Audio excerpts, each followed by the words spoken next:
CEO.CA. My name is James Petham, and I'm joined by Bruce Smith, President and CEO of Radius Gold. Radius trade on the Toronto Venture Exchange under the ticker RDU. Bruce, it's great to have you with us today.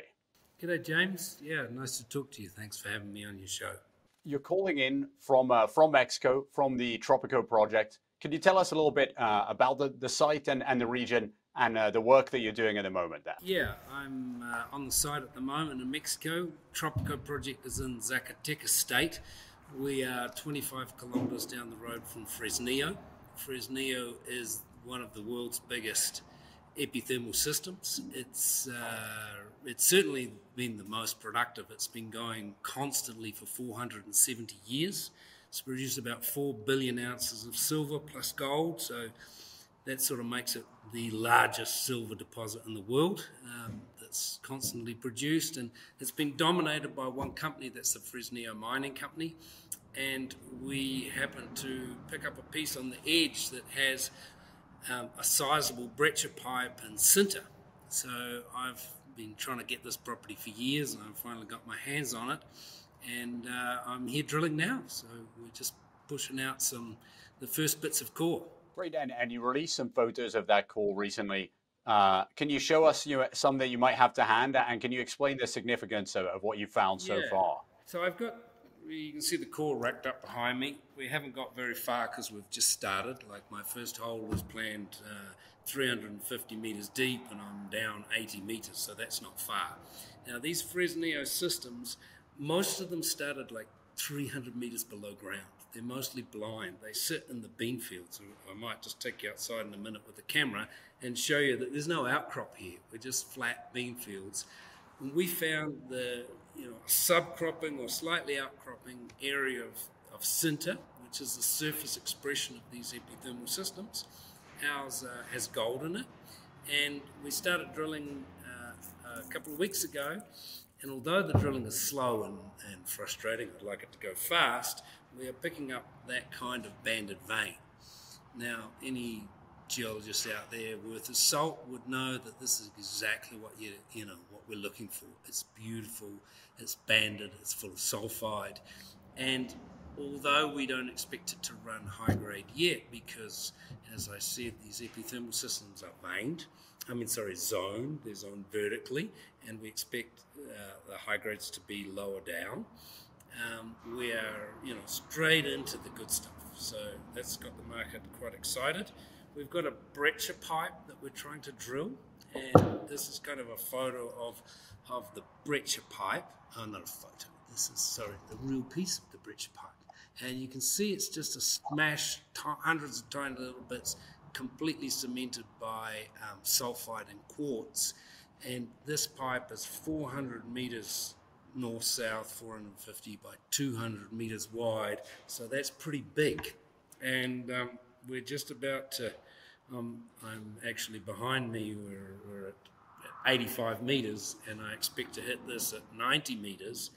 And I think that this project has potential for two things: a large open pit, breccia body, because we know that this is carrying some decent gold grades for a surface sinter environment.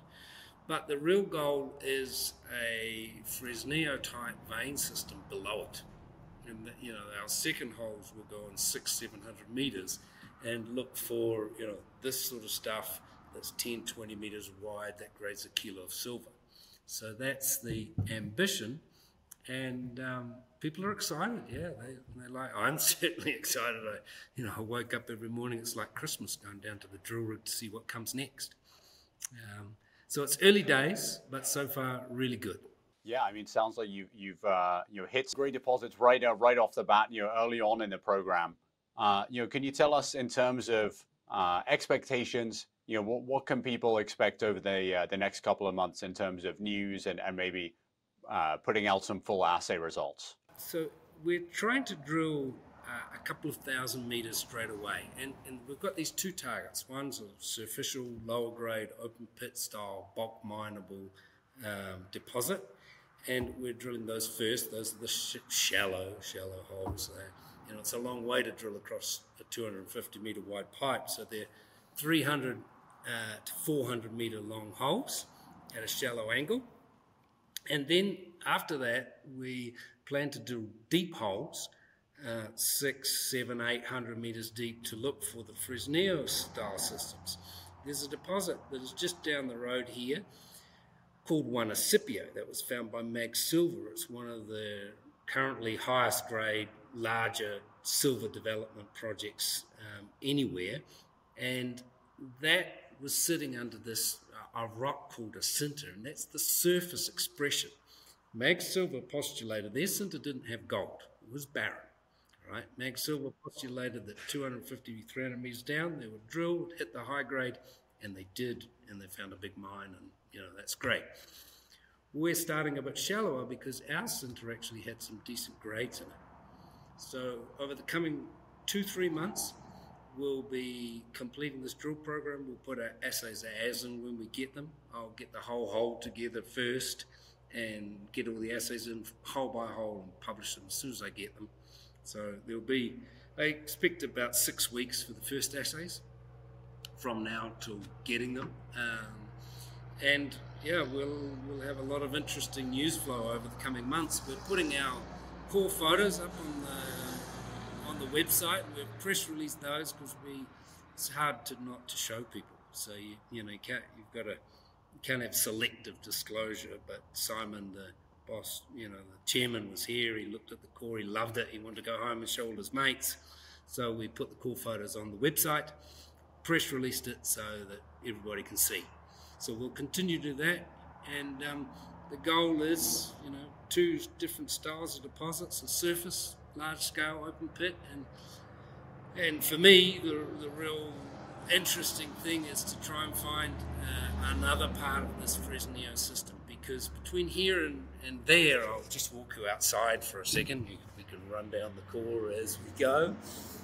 As you can see, we've got plenty of space for core to come in. There's not much, but if you look out across that valley there, it's just flat. That's just bean fields. I don't know whether you can see that because the sun might be shining, but straight out across there is the longest operating, one of the greatest, silver gold deposits on the planet. So, between here and there's no outcrop much. And a lot of their veins, they operated for 470 years.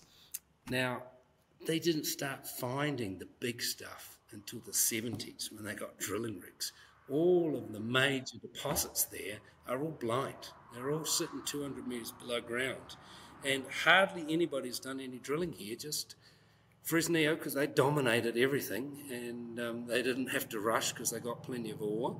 Mag Silver got a little bit recently. That was in 2000. They made a big discovery, and now we've got a bit, and we hope to do the same. Well, it sounds very exciting, and sounds like you're in an incredible region to be exploring. Just to close out, if there's one thing that people should know about Radius Gold, anyone who's maybe starting to look at the story, if you wanted to make sure they understood one message, what would that message be? Well, watch the press releases in the coming months. But, if you want to have a look at the whole Radius story, we have multiple projects. Some of them partnered with some big companies. We've got a project called Amalia. It's partnered with Pan American Silver. We've already had a fantastic, drilling there. It's gone a bit slow because Pan American's a big company and they're busy in a mining mega merger so that's gone slow. But that is a major discovery. We own 35% of it. We have another project in the north that we've joint ventured with Fresnillo from here, and they will be drilling that soon. And we've got other projects in Guatemala that are joint ventured to Volcanic. All those projects are fully funded. This project here I'm not giving it up. I'm not joint venturing it to nobody. We're going to drill it. It's going to be good. So watch out for that. Fantastic. Well, Bruce, thanks so much for taking the time to chat with us, and we'll be keeping a close eye on Radius over the next few months.